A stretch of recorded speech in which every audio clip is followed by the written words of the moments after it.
Congratulations, it's a boy. Or congratulations, it's a girl. As a pediatrician for nearly 20 years, that's how many of my patient relationships began. Our bodies declare our sex. Biological sex is not assigned. Sex is determined at conception by our DNA, stamped into every cell of our bodies. Human sexuality is binary. Either you have a normal Y chromosome and develop into a male, or you don't, and you will develop into a female. There are at least 6,500 genetic differences between men and women. Hormones and surgery cannot and do not change this. Look, an identity is not biological, it is psychological. Identity has to do with thinking and feeling. Thoughts and feelings are not biologically hardwired.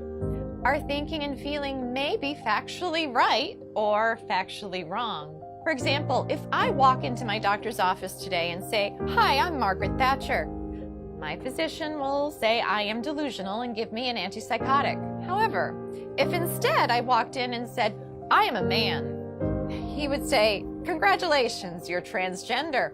If I were to say, "Doctor, I am suicidal. I'm an amputee trapped in a normal body. Please surgically remove my leg," I'll be diagnosed with body identity integrity disorder. But if I walk up to that same doctor and say, "I'm a man, sign me up for a double mastectomy," my physician will. See, according to most mainstream medical organizations, if you want to cut off a healthy arm or a healthy leg, you're mentally ill. But if you want to cut off healthy breasts or a penis, you're transgender. Let's be clear, no one is born transgender. If gender identity were hardwired in the brain before birth, identical twins would have the same gender identity 100% of the time. They don't. I had one little boy, a patient we'll call Andy.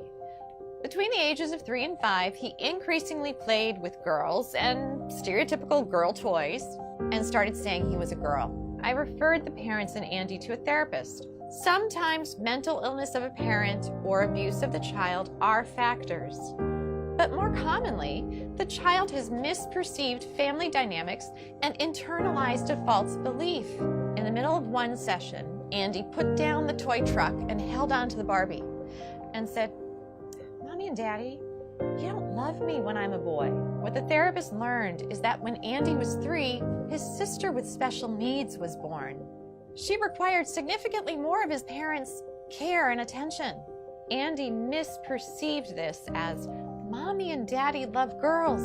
If I want them to love me again, I have to be a girl." With family therapy, Andy got better.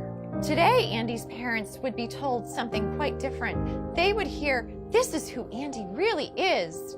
You must change his name, ensure that everyone treats him as a girl, or else he will commit suicide."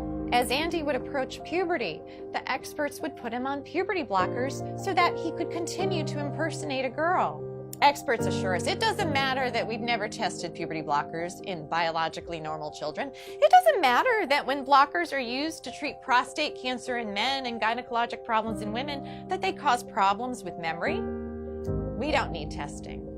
No, we need to arrest his physical development now, or he'll commit suicide. But this is not true. Instead, when supported in their biological sex through natural puberty, the vast majority of gender-confused children get better. Yet, we are chemically castrating gender-confused children with puberty blockers. Then, we permanently sterilize many of them by adding cross-sex hormones. Cross-sex hormones are estrogen and testosterone. Those put young children at risk for heart disease, strokes, diabetes, cancers, and even the very emotional problems that experts claim to be preventing. P.S. If a girl who insists she is a man has been on testosterone daily for 1 year, she's cleared to get a bilateral mastectomy at age 16. Now, mind you, the American Academy of Pediatrics recently came out with a report that urges pediatricians to caution teenagers about getting tattoos because tattoos are essentially permanent and can cause scarring. But this same AAP is 110% in support of 16-year-old girls getting a double mastectomy, even without parental consent, so long as the girl insists that she is a man and has been taking testosterone daily, for 1 year. Let's be clear, to indoctrinate all children from preschool forward with the lie that they could be trapped in the wrong body disrupts the very foundation of a child's reality testing. If a child can't trust the reality of their physical bodies, who or what can they trust? Transgender ideology in schools is psychological abuse that often leads to chemical castration, sterilization, and surgical mutilation. If that's not child abuse, ladies and gentlemen, what is?